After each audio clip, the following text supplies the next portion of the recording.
Hello everyone, welcome back to the channel. We got some more information today. We have some hard hitters and I am very excited to kind of showcase it and have a quick little video updating everything.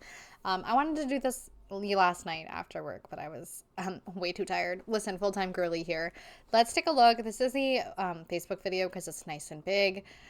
This is our little world thing. This is Verdemeyer, Casa do Corsario, Emerald Stories made this lot. We have Dambali. I might be pronouncing things wrong. I'm so sorry. This Sankofa Residence by Studio Gabri.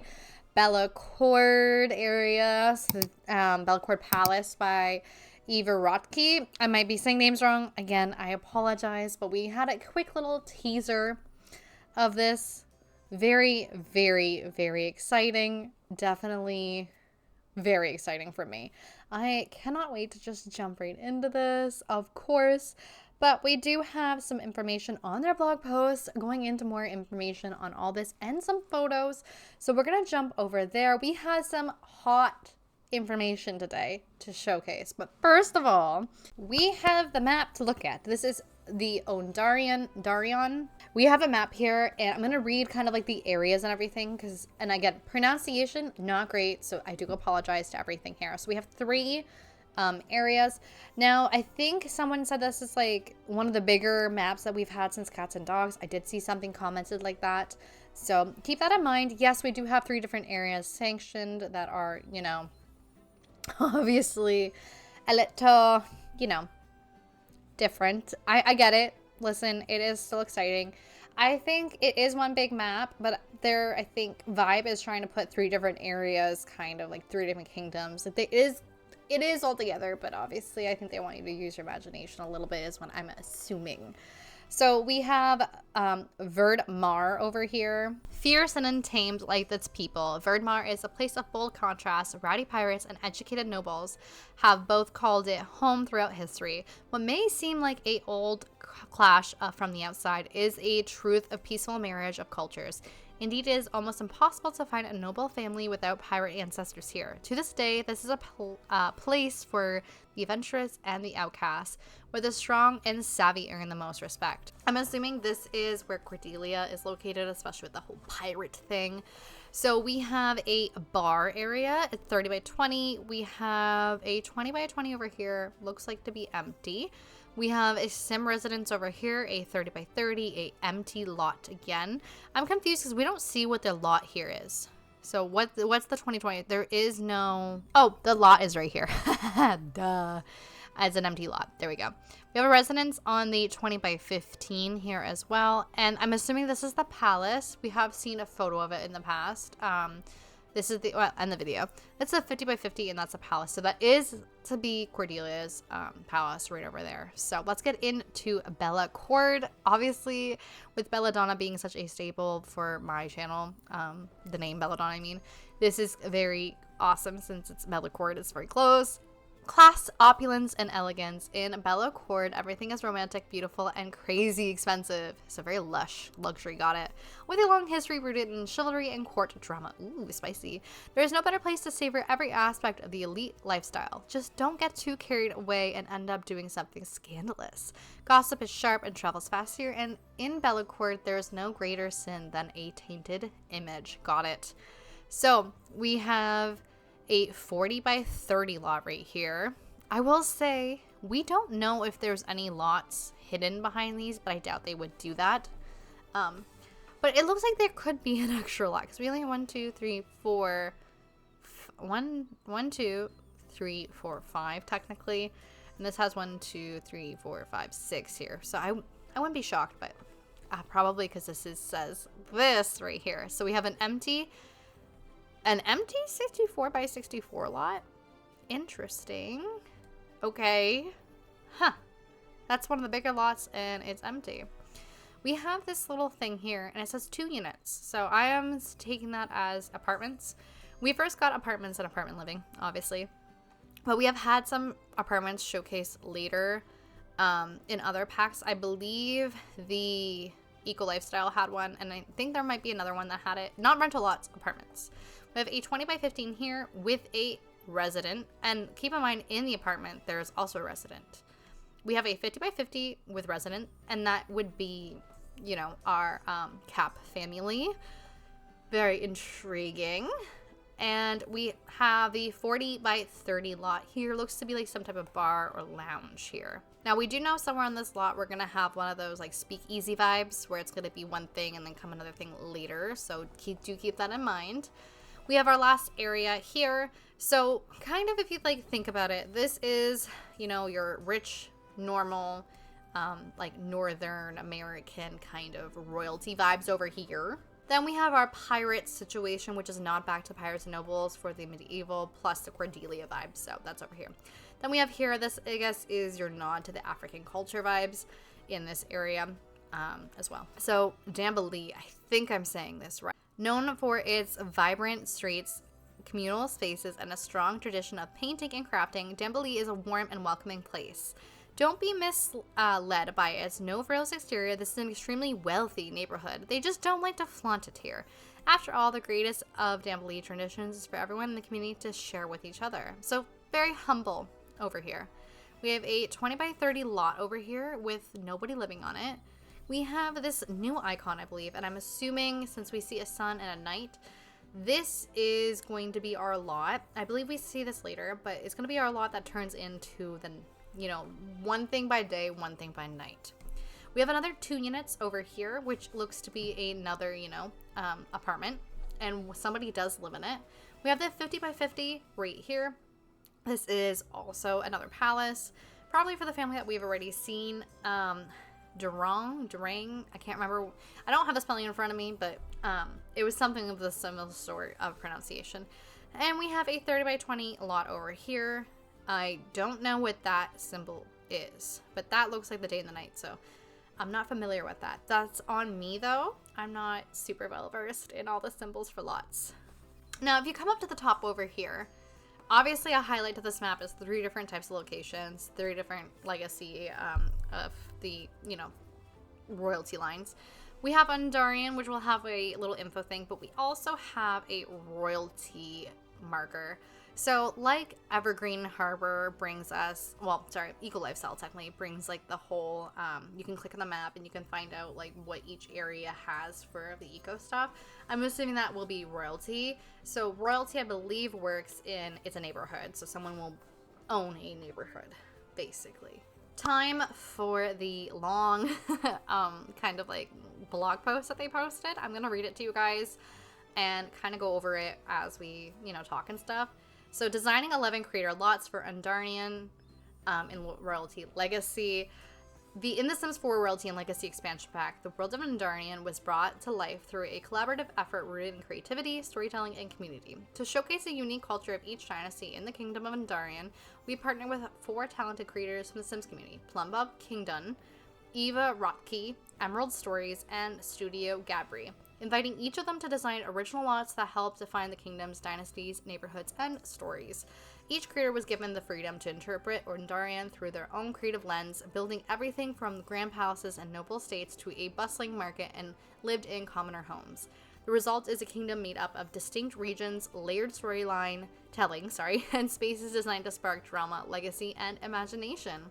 We sat down with each creator to talk about their inspiration, their approach to storytelling, and the craftsmanship behind their builds to uncover the secrets hidden within Undarian's most illustrated lots.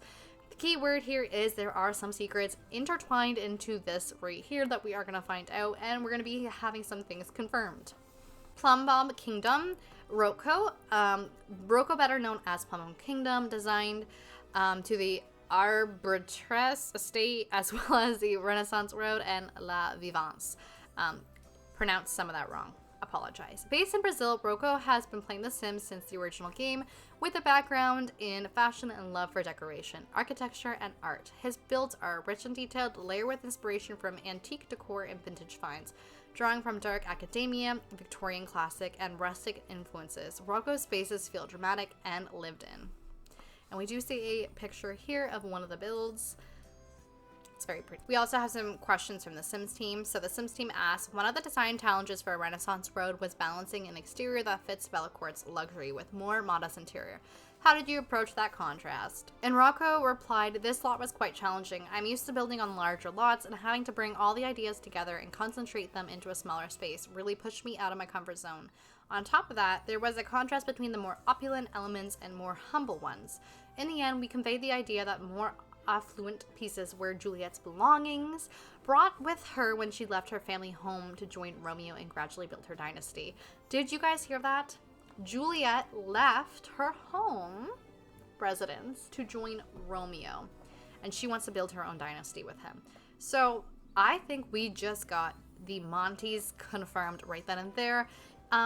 Obviously, we didn't really see them necessarily in the legacy format in the trailer, but there was speculation that Romeo was one of the people that was dueling with them in the fight scene, and it looks like we do have that possibly confirmed. We don't know necessarily if Juliet, like, we don't know the heirs, so we know Tybalt, I believe, we talked about that at some point, I think, is the, like, head of the family, and we see 3 other kids.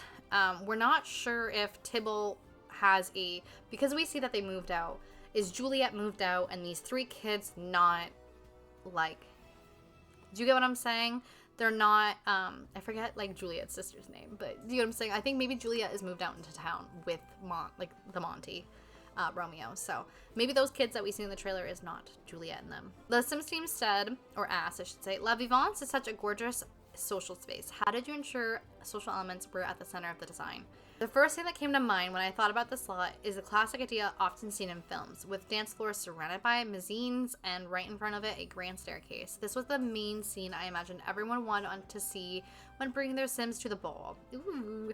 For the exterior architecture, I aim to build something characteristic of the electric style, a combination of Renaissance, classical, neoclassical, and Baroque styles with the Teatro Municipal de Rio de Janeiro as major inspiration.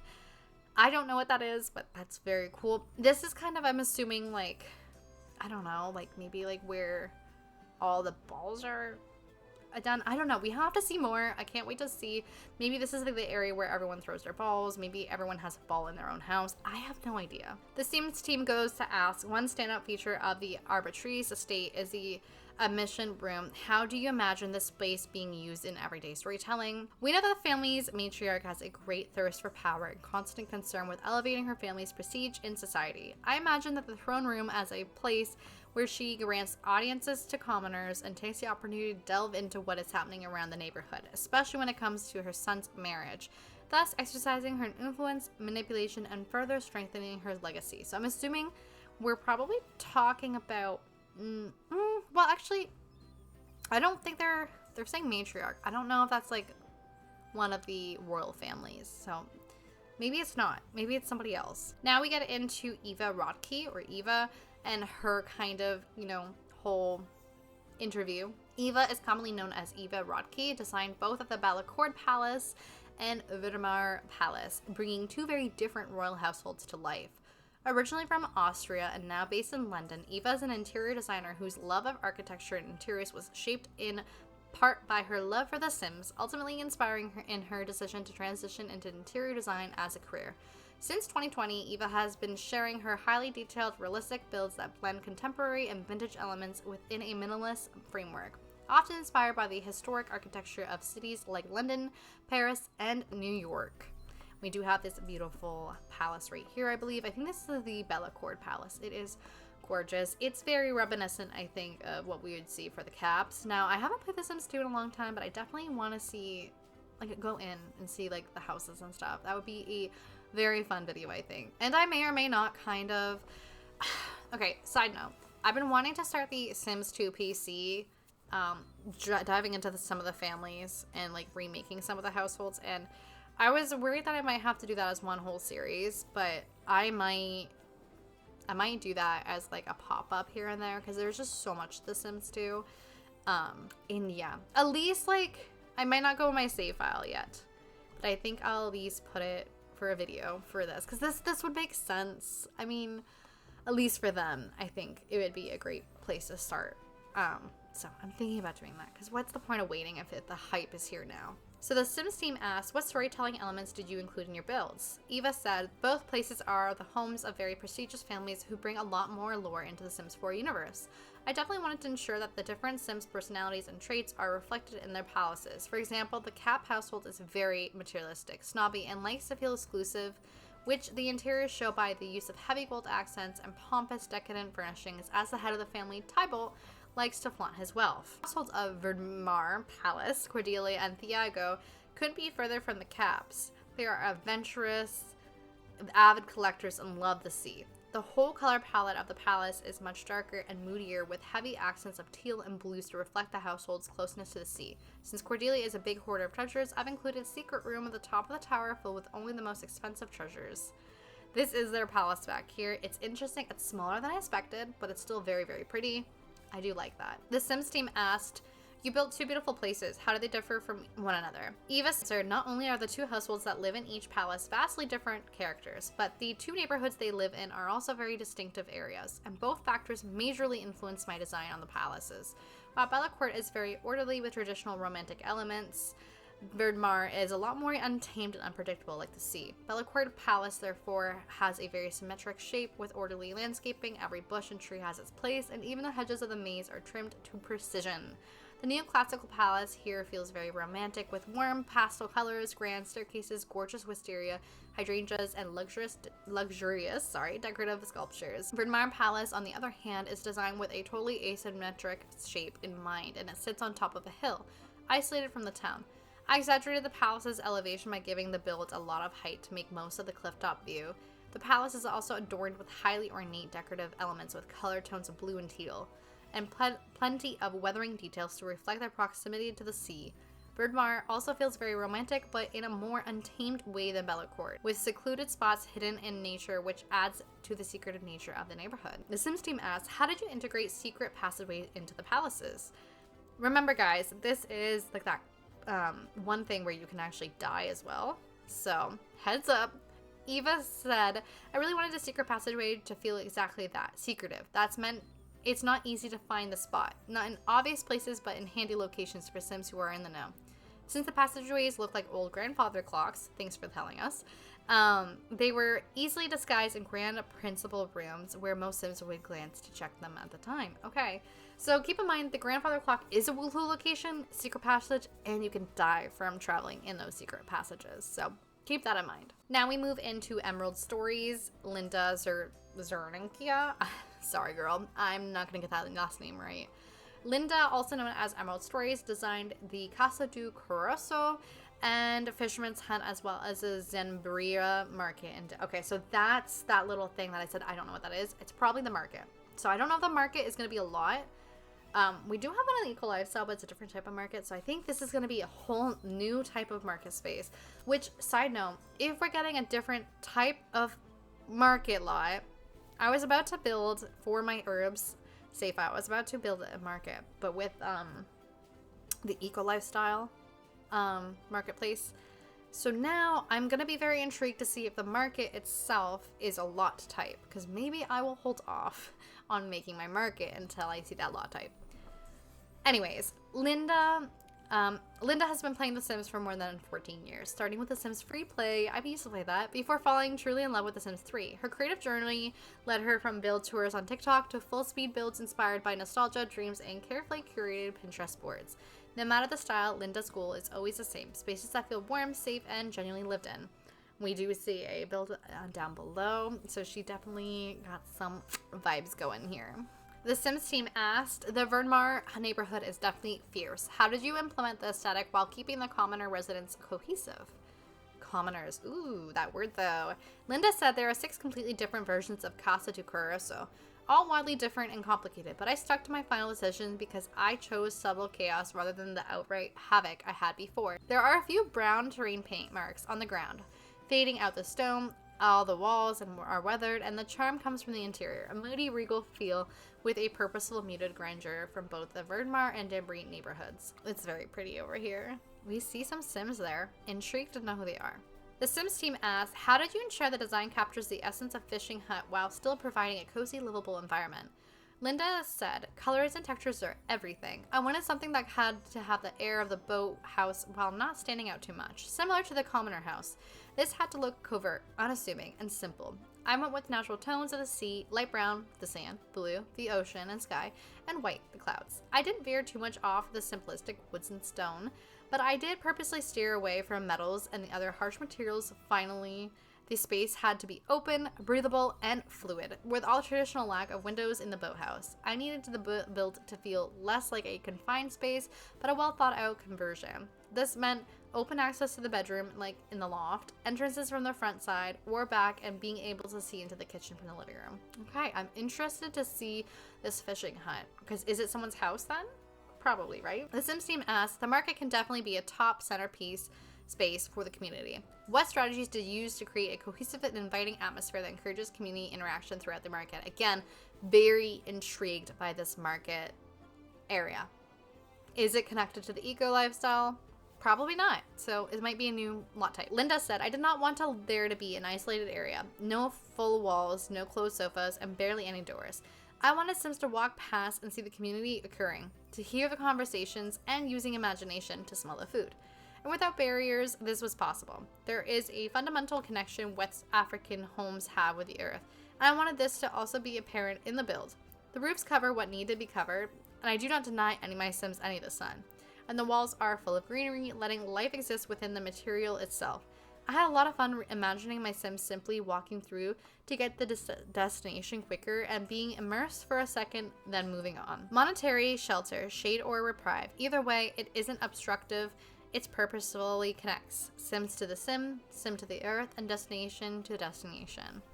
Now we have Studio Gabri's interview with the Sims team. Gabri, known online as Studio Gabri, designed the Yule Voyager, Sankofa residence, and the hardcover. Gabri is an interior designer whose love for The Sims began with the original game and has come full circle into her real-life career. With a Bachelor of Science in Interior Design and current role as a senior designer, Gabri credits The Sims as a key creative influence behind her professional journey. Since launching her Sims content in late 2024, she became known for contemporary and modern heritage-inspired builds that treat every lot like the real-world design challenge, with a goal of inspiring and encouraging the community to always keep going. Very pretty lot that we see a picture of down below as well. The Sims team asked, hardcover, the Verdmar bar used to be frequented by pirates. How did you ensure that the history was reflected in the build? Gabri responded, Verdmar, or as I've nicknamed the Old Sea, is rich in maritime history. I wanted to ensure that the bar reflected the history in both the exterior and the interior of the build. I wanted the exterior to be a nod to the old and the new, which is represented in the materials and the structure. From the exterior, you will see weathered limestone and lush vegetation, deep emerald green windows and doors, alongside the sleek round glass window on the second floor that plays homage to that modern seafaring navigation equipment.